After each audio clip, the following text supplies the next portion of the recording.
दोस्तों नमस्कार, India post news में आपका स्वागत है।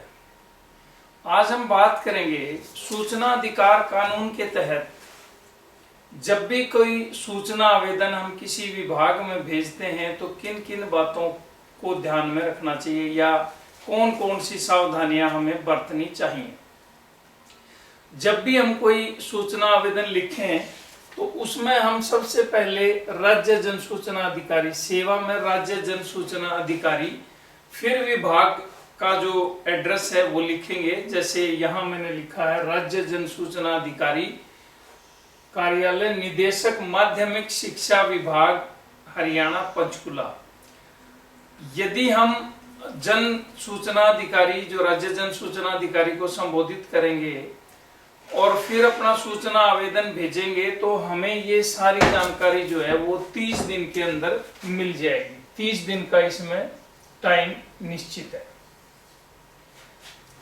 लेकिन यदि हम अपने सूचना आवेदन को जन सूचना अधिकारी की बजाय सहायक राज्य जन सूचना अधिकारी को भेजेंगे तो इसमें 5 दिन अतिरिक्त लगेंगे। यानी जो जानकारी हमें 30 दिन में मिलनी थी वो अब 35 दिन के बाद मिलेगी, क्योंकि ये जो सहायक राज्य जन सूचना अधिकारी हैं ये सूचना आवेदन को राज्य जन सूचना अधिकारी के पास भेजेंगे। ये इंटरनल मामला है, एप्लीकेंट का इसमें कोई रोल नहीं है। उस एप्लीकेंट को ये जानकारी 30 की बजाय 35 दिन में मिलेगी। यदि ये जानकारी 30 दिन में नहीं मिलती या जो सहायक राज्य जन सूचना अधिकारी को हमने अपना आवेदन दिया है तो 35 दिन में हमें जानकारी नहीं मिलती तो मांगी गई पूरी जानकारी इस कानून की धारा 7 की उपधारा 6 के तहत सारी जानकारियां निशुल्क मिलेंगी।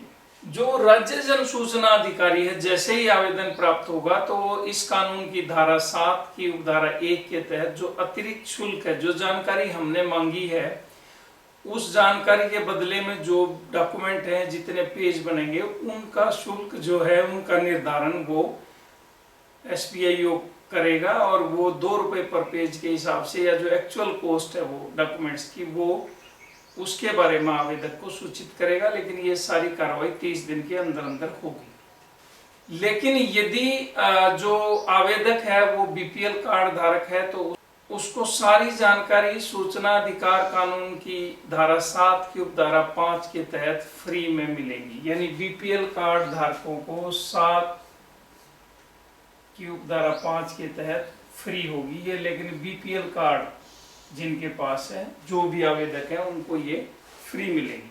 यदि कोई मामला जीवन और आजादी से जुड़ा हुआ है तो ऐसे मामले में वो जो जानकारी है ये राज्य जन सूचना अधिकारी वो 48 घंटे में उपलब्ध करवाएंगे। धारा 7 की उपधारा 1 के तहत जीवन और आजादी से जुड़े हुए मामले आते हैं और ये जानकारी 48 घंटे के अंदर मिल जाएगी। कई बार ये देखने में आया है कि जो अतिरिक्त शुल्क है वो SPIO आवेदक से मांगता है और जब आवेदक अतिरिक्त शुल्क जमा करवाता है तब भी जानकारी नहीं मिलती, यानी SPIO जानकारी उपलब्ध नहीं करवाता। तो ऐसे मामले में जो फीस लेने के बावजूद भी यदि SPIO जानकारी उपलब्ध नहीं करवाता तो इसे धारा 7 की उपधारा 2 7 की उपधारा 2 के तहत डीम्ड रिफ्यूजल यानी अस्वीकृति माना जाएगा और इसका संज्ञान आयोग सूचना अधिकार कानून की धारा 18(2) में लेगा।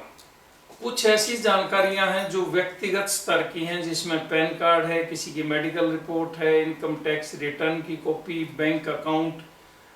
ये सारी जानकारियां सूचना अधिकार कानून की धारा 8 उपधारा 1 E और D के तहत नहीं मिलेंगी। ये कुछ ऐसी जानकारियां थी जो हम सूचना आवेदन जब भी हम किसी विभाग में डालते हैं तो इन बातों का ध्यान रखना पड़ेगा। BPL कार्ड धारक अपने कार्ड की फोटोकॉपी लगाएं और जो बाकी के हरियाणा की ये बात है बाकी कोई आवेदक है जिसने आरटीआई किसी भी भाग में डालनी है तो वो अपनी एक आईडी प्रूफ साथ जरूर लगाएं, क्योंकि नए नियम के हिसाब से हरियाणा में आवेदक को आईडी प्रूफ लगाना पड़ेगा। ये थी सूचना आवेदन डालते समय कुछ बातें जिनका ध्यान रखना जरूरी था। अगली वीडियो में हम किसी और विषय पर चर्चा करेंगे। अभी तक के लिए इतना ही। धन्यवाद।